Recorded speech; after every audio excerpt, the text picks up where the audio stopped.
Video کو like کر کے آگے شیئر ضرور کر دینا۔ وہ ساری روایت عظمت رسالت پر اگر لوگ چھپا دیں تو بھی تنہا قرآن ہے جو مصطفیٰ جان رحمت کی عظمت کے ڈنکے بجائے گا۔ وَرَفَعْنَا لَكَ ذِكْرَكَ کہیں فرمایا، وَلَلْآخِرَةُ خَيْرٌ لَكَ مِنَ الْأُولَىٰ کہیں فرمایا۔ میرے پیارے آقا علیہ السلام کے پیارے دیوانوں، اللہ تعالیٰ نے اپنے حبیب کے مرتبے جو بیان فرمائے ہیں کسی کے بیان نہیں فرمائے، انبیاء کرام کی بھی وہ شان بیان نہیں کی۔ آپ دیکھیں ایک انسان کے نزدیک اگر عظمت اور رفعت بلند ہو جائے تو لوگ اس کی تعریف کرتے ہیں، لیکن اس سے بڑی اور کیا شان ہو سکتی ہے؟ آپ دیکھیں مصطفیٰ جان رحمت کی عظمت کو، ان کی رفعت کو، ان کی بلندی کو، ان کی تعظیم و توقیر کو، کہ دنیا کے اندر قانون ہے اگر پیر سفر کرے تو مرید سفر نامہ بیان کرتا ہے، اگر استاد سفر کرے شاگرد سفر نامہ بیان کرتا ہے، اگر باپ سفر کرے بیٹا سفر نامہ بیان کرتا ہے۔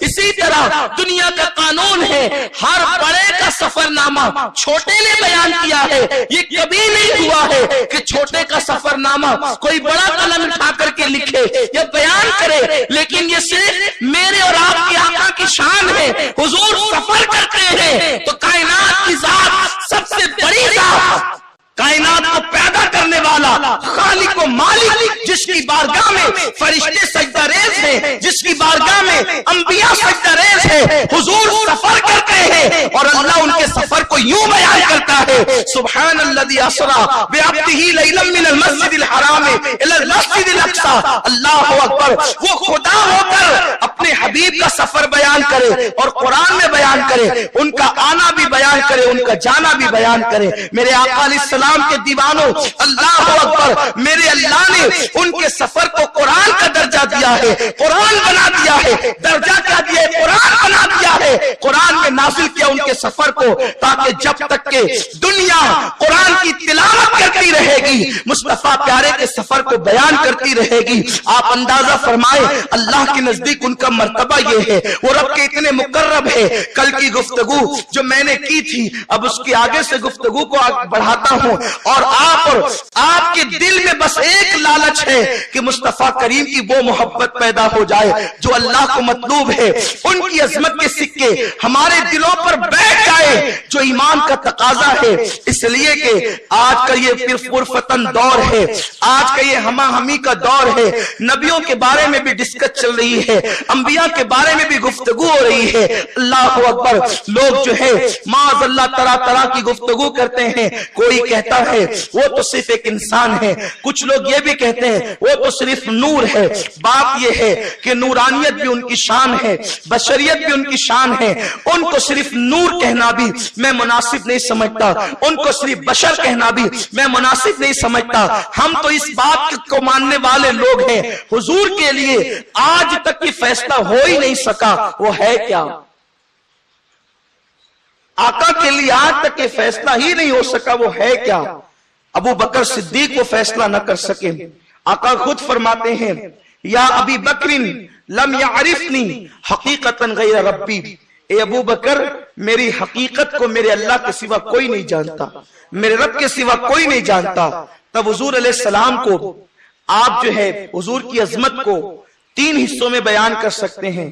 ایک ان کی شان ہے بشریت، وہ انسان ہے، ہمارا ایمان ہے حضور انسان ہے۔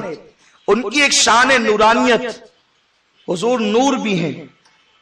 حضور انسان ہے لیکن ہماری طرح انسان نہیں ہے۔ لوگ اہل سنت پہ یہ الزام رکھتے ہیں کہ سنی حضور کو انسان نہیں مانتے، یہ بالکل غلط بات ہے۔ جو حضور کو انسان نہ مانے وہ کافر ہے۔ حضور کو انسان ماننا فرض ہے۔ اگر آپ حضور کو انسان نہ مانیں گے یا جو نہ مانے گا وہ کافر ہو جائے گا، لیکن حضور کو انسان ماننا یہ فرض ہے، لیکن اپنی طرح انسان ماننا یہ گمراہیت ہے۔ انسان ہے لیکن اپنی طرح نہیں ہے۔ اس کے بعد وہ نور بھی ہیں، ان کی ایک شان ہے نورانیت، بشریت، نورانیت، اور پھر ان کی ایک شان ہے ان کی حقیقت۔ یہ تین درجوں میں آپ ان کی عظمت بیان کر سکتے ہیں۔ اس سال معراج النبی کا عنوان یہ ہے۔ گزشتہ نشستوں میں پچھلے سالوں میں معراج کا عنوان قصیدہ معراجیہ تھا۔ جو امام اہل سنت نے قصیدہ معراجیہ لکھا، ہم نے اس کی شرح اپنے فہم کے مطابق بیان کی تھی۔ ان سال عنوان معراج النبی کا ہمارے احباب نے یہ دیا ہے کہ معراج پر گیا کون؟ اس لیے کہ بھائیوں بات یہ ہے، آپ معراج پر جہاں تک حضور گئے وہاں تک نہ کسی بشر کی رسائی ہے نہ نور کی رسائی ہے، نہ وہاں تک نور جا سکتا ہے نہ بشر جا سکتا ہے، اور حضور جس شان سے گئے ہیں وہ بشر کے بس کی بات ہی نہیں ہے، لیکن ہم انہیں بشر مانتے، اپنی طرح نہیں مانتے، انہیں نور بھی مانتے مگر جبریل کی طرح نہیں مانتے۔ پھر وہ ہے کیا؟ آئیے آگے عقدہ کھلے گا، آگے یہ راز کھلے گا، آپ کو پتہ چلے گا آپ جس نبی کا کلمہ پڑھتے ہو اس نبی کی شان کیا ہے۔ ہم حدیث کی روشنی میں، اللہ کے فرمان کی روشنی میں عرض کریں گے حضور کیا ہیں، ان کی حقیقت تو بیان نہیں ہو سکتی، وہ تو قیامت کے دن پتہ چلے گی وہ کیا ہے، لیکن آج ہم جو مطالعے کی میز پر جو چیز لائے ہیں یا لائیں گے انشاءاللہ آپ کا ایمان مضبوط ہوگا۔ اور ہمارے دائیں بائیں مفتیان کرام بھی موجود ہے، اس ذمہ داری کے ساتھ گفتگو ہوگی کہ اگر اللہ نہ کرے ہم سے غلطی ہو تو ہمارے مفتیان کرام ہماری اصلاح کریں گے، کیونکہ یہ گفتگو جو ہم کرنے جا رہے ہیں یہ تلوار کی دھار پر ہوتی ہے۔ ایمان اور کفر کے معاملات ہوتے ہیں، ذرا بھی الفاظ میں ہیر پھیر ہوئی تو آدمی کفر کی طرف جا سکتا ہے، اس لیے اکثر لوگ کبھی اس کو چھیڑتے نہیں ہیں، بس لوگ اپنے طور پہ بات بیان کر کے گزر جاتے ہیں، اس لیے کہ ہر انسان جو ہے اس کو اپنے آپ کی پڑی ہے، لیکن خدا کی قسم ہمارا یہ ایمان ہے کہ مصطفیٰ جان رحمت کی عظمت کو بٹھانے کے لیے اگر ہم کسی عنوان کو چھیڑ رہے ہیں تو وہ مصطفیٰ جان رحمت ہی ہماری مدد فرمائیں گے۔ غوث الاعظم دستگیر کی روح ہمارے ساتھ مدد کے لیے حاضر ہوگی انشاءاللہ، کیونکہ اپنا مقصد صرف عظمت رسالت کو دل میں بٹھانا ہے۔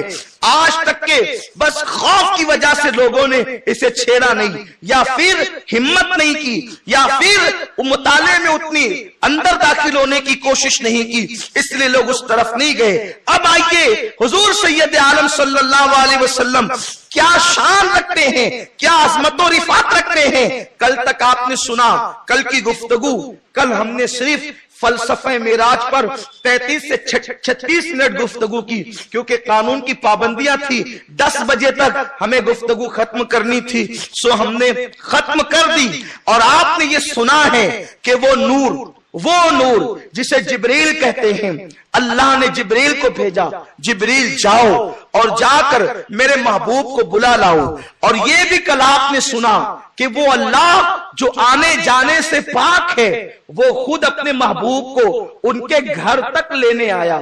اللہ جو آنے جانے سے پاک ہے وہ اللہ لینے آیا۔ اب اللہ کا لینے آنا میرے اور آپ کی طرح نہیں۔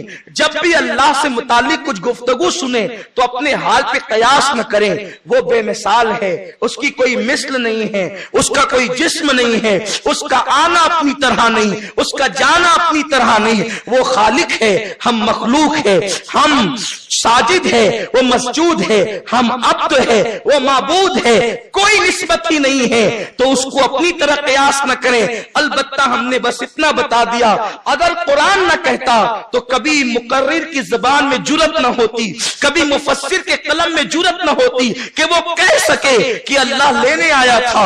اللہ فرماتا ہے سبحان الذی اسری بعبدہ لیلا من المسجد الحرام الی المسجد الاقصی، پاک ہے وہ ذات جو لے گیا کے الفاظ بتاتے ہیں، اشارہ کرتے ہیں، جو لے گیا وہ خود آیا اس طرح جیسے وہ پہلے آسمان پہ نزول اجلال کرتا ہے۔ ہم اللہ کے آنے جانے کے قائل نہیں، بس یوں کہتے ہیں نزول اجلال کرنا جیسا کہ اس کی شان ہے، عرش پر استوا کرنا جیسا کہ اس کی شان ہے، بس اتنا جانتے ہیں۔ اس نے استوا کیا، کیسے کیا وہ خدا جانتا ہے، بس اسی طرح سے وہ لینے آنا بس معلوم ہے، کس طرح آیا وہ خدا ہی جانتا ہے، اس لیے کہ آتا وہ ہے جو موجود نہیں ہوتا، اور میرا اللہ تو اپنی علم و قدرت کے اعتبار سے اپنی شان کے مطابق ہر جگہ ہے۔ یہ وہ بنیادی گفتگو ہے جو مسلمانوں تمہیں سمجھنا ہے کے لیے سبحان الذی اسرا کے گیت گائے گئے ہوں. یہ آمنہ کا لال ہے تنہا, کائنات میں اللہ نے اپنے نبی کو یہ شان عطا فرمائی ہے. اور پھر آپ سن چکے کہ اللہ نے سید الملائکہ جبریل امین کو بھیجا, جبریل 70,000 فرشتوں کو لے جاؤ. صاحب مواہب اللدنیہ لکھتے ہیں 70,000 فرشتوں کو لے جاؤ. شیخ محقق شیخ عبداللہ محدث دہلوی فرماتے ہیں ان 70,000 میں حال یہ تھا ہر ایک فرشتہ 70,000 کا کمانڈر تھا, یعنی قائد تھا اور علم بردار تھا. ان 70,000 فرشتوں کے ساتھ ایک فرشتے کے ساتھ 70,000 کی فوج تھی. مکے میں اس شان سے مصطفیٰ پیارے کو لینے کے لیے آئے تھے. رات کا وقت مقرر کیا گیا, رات کے وقت کا تعین کیا گیا. معراج رات کو کیوں ہوئی یہ بھی ایک فلسفہ ہے, اس میں بھی ایک راز ہے. لیکن اگر آپ سننے کے لیے بیٹھے ہیں تو آج میں آپ کا کچھ وقت لینا چاہتا ہوں, کیونکہ ہمارا اجتماع 11:30 بجے مرکز پہ ختم ہو جاتا ہے. چونکہ یہ خاص معراج کے لیے رکھا گیا ہے تو آپ سے میں اجازت چاہوں گا, کچھ نکات مجھے پیش کرنے ہیں, اس لیے تھوڑا سا وقت زیادہ ہوگا. آپ مجھے امید ہے کہ برداشت کر لیں گے. اور یارو جو رسول پوری رات ہمارے لیے مغفرت کی دعا کرتے رہے, اس رسول کے لیے کیا ہم تھوڑا سا وقت نہیں دے سکتے؟ یقیناً دے سکیں گے. معراج دن کو بھی ہو سکتی تھی, رات کو معراج میں کیا حکمت تھی, فلسفہ کیا تھا؟ ایک بات تو یہ ہے محب سے ملنے کے لیے محبوب سے رات کا انتخاب کرتا ہے. ایک حکمت اس میں یہی ہے کہ محبوب سے ملنا رات کے وقت جو لطف دیتا ہے وہ دن کی ہما ہمی کے اندر وہ لطف نہیں آتا. محبوب سے ملاقات رات میں ہوتی ہے. دوسری وجہ یہ ہے حضور علیہ الصلوۃ والتسلیم اگر دن کے وقت جاتے تو ابو جہل بھی کہتا کہ گئے اور ابو بکر بھی کہتے کہ گئے. لطف تو یہ ہے, ارے دیکھ کر ماننے والے تو بہت ہیں. اللہ رب العزت نے کہا حبیب تجھے رات میں بلاؤں گا تاکہ ابو جہل اور ابو بکر میں فرق ہو جائے اور دنیا کو پتا چل جائے ایک وہ ہے جو انکار کرتا ہے, ایک وہ ہو جو بغیر دیکھے اقرار کرتا ہے. میرے پیارے آقا علیہ السلام کے پیارے دیوانوں, اس رات میں حکمت یہ تھی.